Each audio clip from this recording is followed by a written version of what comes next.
मैं आप सभी का स्वागत करता हूं। देश की प्रगति का आधार है कि केंद्र और राज्य साथ मिलकर के कार्य करें और निश्चित दिशा में आगे बढ़े। कोऑपरेटिव फेडरलिज्म को और अधिक सार्थक बनाना और यही नहीं, हमें प्रयत्नपूर्वक कॉम्पिटिटिव कोऑपरेटिव फेडरलिज्म को न सिर्फ राज्यों के बीच डिस्ट्रिक्ट तक ले जाना है, ताकि विकास की स्पर्धा निरंतर चलती रहे। विकास ये प्राइम एजेंडा बना रहे। देश को नई ऊंचाई पर ले जाने की स्पर्धा कैसे बढ़े, ये मंथन करने के लिए पहले भी कई बार हमने चर्चा की है। आज भी स्वाभाविक है कि इस समिट में उस पर बल दिया जाएगा। हमने कोरोना कालखंड में देखा है कि कैसे अब राज्य और केंद्र सरकार ने मिलकर काम किया, देश सफल हुआ और दुनिया में भी भारत की एक अच्छी छवि निर्माण हुई। साथियों, आज जब देश अपनी आजादी के 75 वर्ष पूरे करने जा रहा है, तब इस गवर्निंग काउंसिल की बैठक और महत्वपूर्ण हो गई है। मैं राज्यों से भी आग्रह करूंगा कि आजादी के 75 वर्ष के लिए अपने अपने राज्यों में समाज के सभी लोगों को जोड़ करके समितियों का निर्माण हो, जिलों में भी समितियों का निर्माण हो। अब से कुछ देर पहले इस बैठक के लिए बिंदुओं का एक सरसरा उल्लेख आपके सामने हुआ है। इन एजेंडा पॉइंट्स का चयन देश की सर्वोच्च प्राथमिकताओं को ध्यान में रखते हुए किया गया है। इन एजेंडा पॉइंट्स पर राज्यों से सुझाव लेने के लिए, राज्यों को तैयारी का पर्याप्त समय देने के लिए एक नया प्रयोग शुरू किया गया कि इस बार नीति आयोग के साथ, राज्यों के सभी प्रमुख अधिकारियों के साथ एक अच्छा सा वर्कशॉप भी हुआ इसके पूर्व, और उस चर्चा में जो पॉइंट आए उनको भी इसमें जोड़ने के लिए हमने प्रयास किया है और इसके कारण काफी सुधार और एक प्रकार से राज्यों की अपेक्षाओं को ध्यान में रखते हुए एजेंडा बना है। इस प्रक्रिया से गुजरने की वजह से इस बार गवर्निंग काउंसिल के एजेंडा पॉइंट्स बहुत स्पेसिफिक है और हमारी चर्चा को और सारगर्भित बनाएंगे।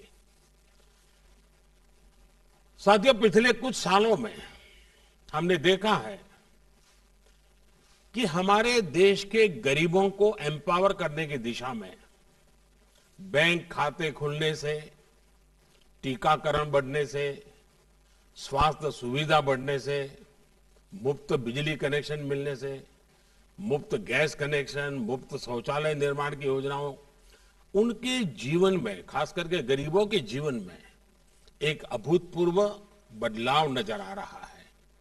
देश में अभी हर गरीब को पक्की छत देने का अभियान भी तेज गति से चल रहा है। कुछ राज्य बहुत अच्छा परफॉर्म कर रहे हैं, कुछ राज्यों को अपनी गति बढ़ाने की आवश्यकता भी है। 2014 के बाद से देखें तो गांवों और शहरों को मिलाकर 2 करोड़ 40 लाख से ज्यादा घरों का निर्माण पूरा किया गया है। आपको मालूम है, देश के 6 शहरों में आधुनिक टेक्नोलॉजी से घरें बनाकर एक अभियान चल रहा है। एक आध महीने के भीतर भीतर नई टेक्नोलॉजी से तेजी से अच्छी क्वालिटी के मजबूत मकान बनाने की दिशा में देश के 6 शहरों में नए मॉडल तैयार होंगे। वो भी इस काम के लिए हर राज्य को ये उपयोगी होने वाला है। उसी प्रकार से पानी की कमी और प्रदूषित पानी से होने वाली बीमारी लोगों के विकास में बाधा न बने, कुपोषण की समस्याओं को वो बढ़ाए नहीं, इस दिशा में भी मिशन मोड में काम हो रहा है। जब जल जीवन मिशन शुरू होने के बाद से पिछले 18 महीनों में ही 3.5 करोड़ से भी अधिक ग्रामीण घरों को पाइप वाटर सप्लाई से जोड़ा जा चुका है। गांवों में इंटरनेट कनेक्टिविटी के लिए भारत नेट स्कीम एक बड़े बदलाव का माध्यम बन रही है। ऐसी सारी योजनाओं में जब केंद्र और राज्य सरकारें मिलकर काम करेगी तो काम की गति भी बढ़ेगी और अंतिम व्यक्ति तक उसका लाभ पहुंचना भी सुनिश्चित हो जाएगा। साथियों, इस वर्ष के बजट पर जिस तरह का एक पॉजिटिव रिस्पांस आया है, चारों तरफ से एक नई आशा का वातावरण पैदा हुआ है, उसने जता दिया है कि मूड ऑफ द नेशन क्या है। देश मन बना चुका है, देश तेजी से आगे बढ़ना चाहता है, देश अब समय नहीं गंवाना चाहता है और कुल मिलाकर के देश के मन को बनाने में देश का युवा मन बहुत बड़ी भूमिका अदा कर रहा है और तभी ये बदलावों के प्रति एक नया आकर्षण पैदा हुआ है। हमें भी ये देख कैसे देश का प्राइवेट सेक्टर देश की इस विकास यात्रा में और ज्यादा उत्साह से आगे आ रहा है। सरकार के नाते हमें इस उत्साह का, प्राइवेट सेक्टर की ऊर्जा का सम्मान भी करना है और उसे आत्मनिर्भर भारत में उतना ही अवसर भी देना है। आत्मनिर्भर भारत एक ऐसे नए भारत की तरफ कदम है जहां हर व्यक्ति, हर संस्था, हर उद्यम को अपनी पूरी क्षमताओं से आगे बढ़ने का अवसर मिले। साथियों, आत्मनिर्भर भारत अभियान एक ऐसे भारत का निर्माण का मार्ग है जो न केवल अपनी आवश्यकताओं के लिए बल्कि विश्व के लिए भी उत्पादन करे और ये उत्पादन विश्व श्रेष्ठता की कसौटी पर भी खरा उतरे। और इसलिए मैं हमेशा कहता हूं, zero defect zero effect. Bharat जैसा युवा देश, उसकी आकांक्षाओं को ध्यान में रखते हुए हमें आधुनिक इंफ्रास्ट्रक्चर का निर्माण करना होगा, इनोवेशन को बढ़ावा देना होगा, टेक्नोलॉजी का ज्यादा से ज्यादा प्रयोग करना होगा, शिक्षा कौशल के बेहतर अवसर उन्हें देने होंगे। साथियों, हमें अपने बिजनेस को, एमएसएमईज को, स्टार्टअप्स को और मजबूत करने की जरूरत है। हमारे हर राज्य की अपनी एक खूबी है, हर राज्य के हर जिले के पास अपना हुनर है, अपनी खासियत है, कई प्रकार के पोटेंशियल्स हम बारीकी से देखें तो नजर आते हैं। सरकार द्वारा देश को ये सैकड़ों जिलों के प्रोडक्ट्स को शॉर्टलिस्ट करके उनके वैल्यू एडिशन के लिए, मार्केटिंग और एक्सपोर्ट के लिए उन्हें प्रमोट किया जा रहा है। इससे राज्यों के बीच एक स्वस्थ स्पर्धा अभी प्रारंभ हुई है, लेकिन आगे बढ़ाना है। कौन राज्य सबसे ज्यादा एक्सपोर्ट करता है, अधिक से अधिक प्रकार की चीजें एक्सपोर्ट करता है, अधिकतम देशों में एक्सपोर्ट करता है, अधिक से अधिक मूल्य की चीजें एक्सपोर्ट करता है, और फिर जिलों में भी ये स्पर्धा कैसे बने और हम एक्सपोर्ट पर विशेष बल हर राज्य, हर जिला कैसे दे। हमें इस प्रयोग को जिलों और ब्लॉक्स के बीच भी लेकर जाना है। हमें राज्यों के संसाधनों का पूरा इस्तेमाल करना होगा। राज्यों से होने वाला एक्सपोर्ट हमें आग्रहपूर्वक, और इसका हिसाब किताब हर महीना लेना चाहिए और उसको बढ़ाना चाहिए। पॉलिसी फ्रेमवर्क और केंद्र एवं राज्यों के बीच बेहतर तालमेल भी बहुत जरूरी है। अब जैसे हमारे यहां कोस्टल स्टेट है, मत्स्य उद्योग को, ब्लू इकोनॉमी को और मछली को विदेशों में एक्सपोर्ट करने के लिए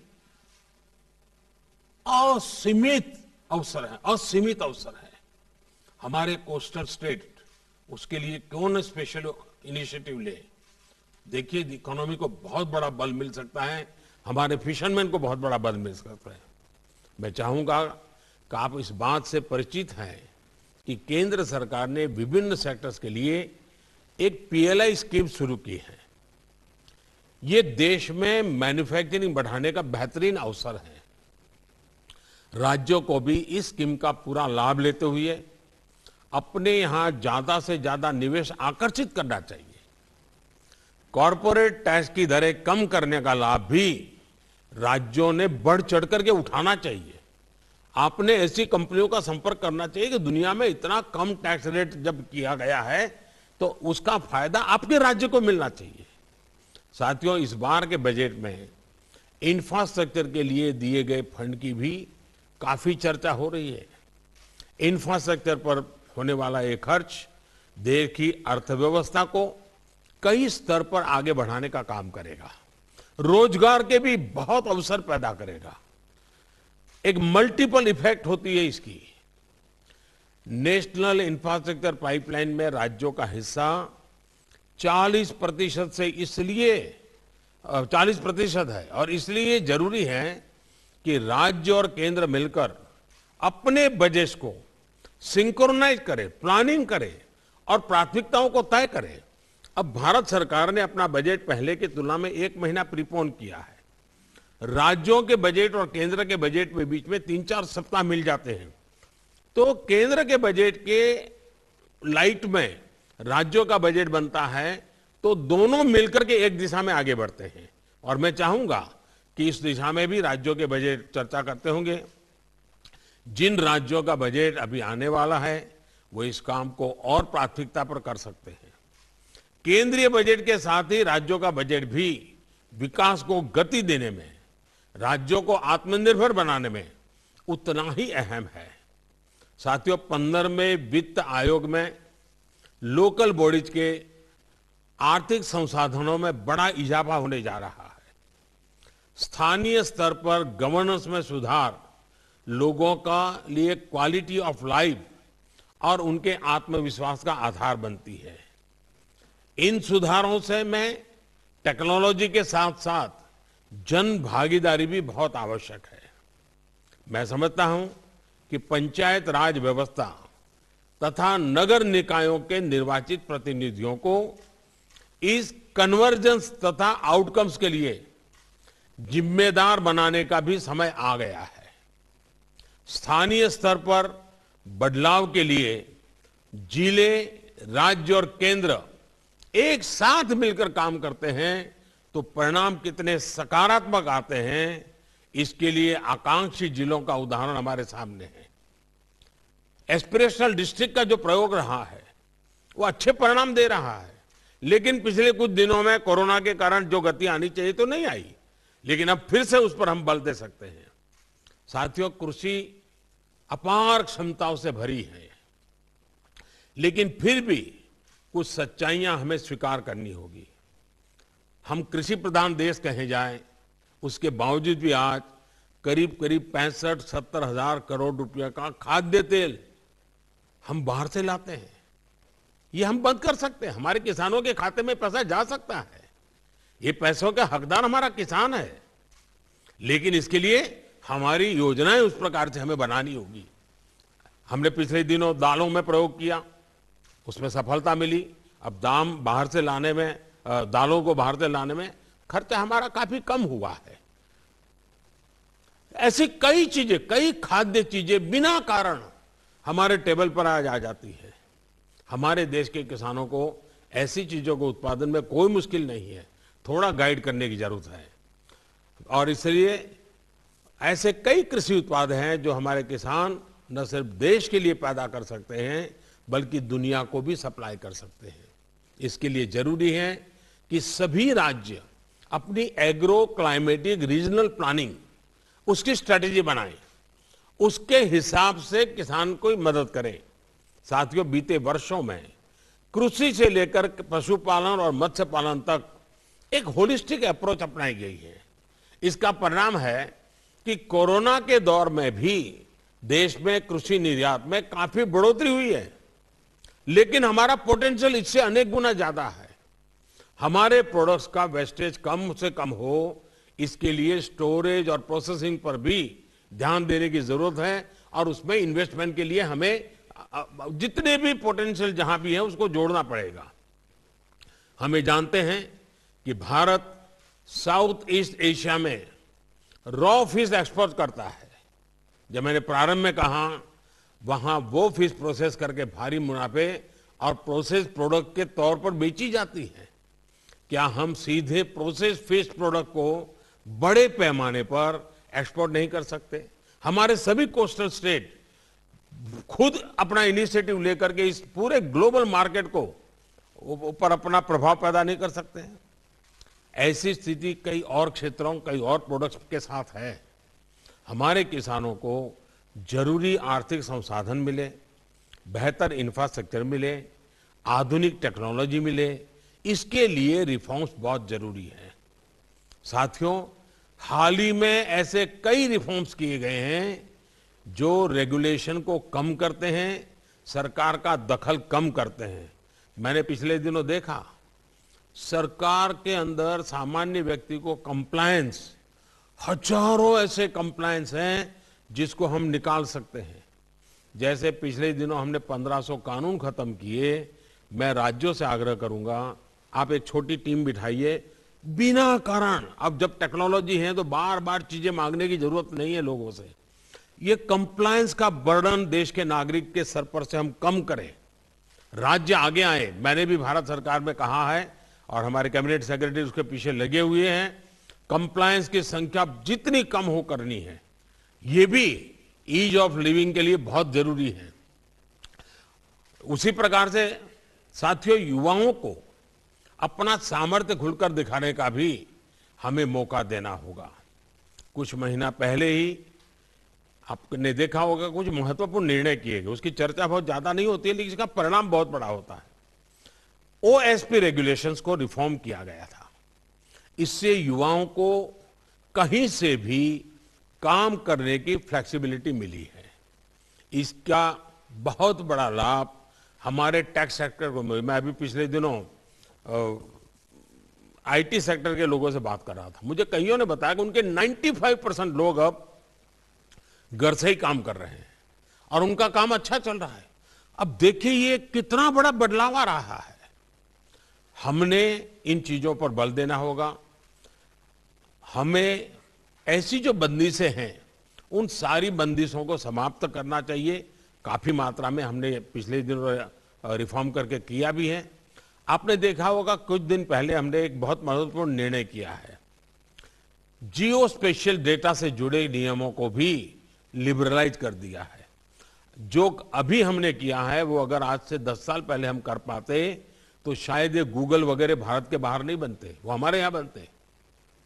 हमारे ही लोगों की टैलेंट है, लेकिन प्रोडक्ट हमारी नहीं है।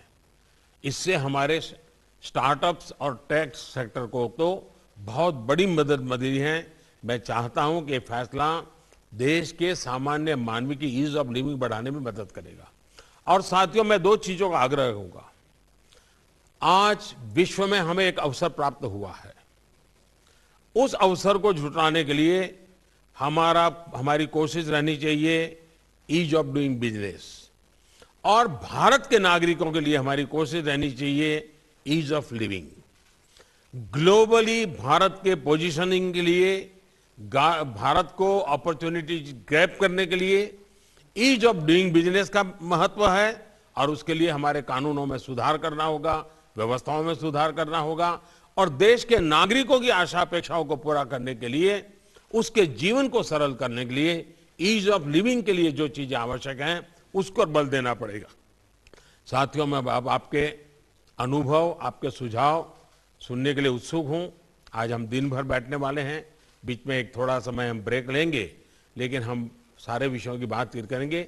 मुझे विश्वास है कि हमेशा की तरह इस बार भी आप सभी की तरफ से रचनात्मक और सकारात्मक विचार आप देश को आगे ले जाने में बहुत काम आएंगे और हम सब मिलकर के केंद्र और राज्य हम एक देश के रूप में एक ही दिशा में जितनी शक्ति लगा सकते हैं लगी शक्ति लगा करके विश्व में एक अभूतपूर्व अवसर भारत के लिए पैदा हुआ है। ये मौका हम जाने नहीं देंगे। इसी एक अपेक्षा के साथ मैं फिर एक बार इस महत्वपूर्ण समिट में आप सबकी उपस्थिति का स्वागत करता हूं, आपके सुझावों का इंतजार करता हूं। बहुत बहुत धन्यवाद।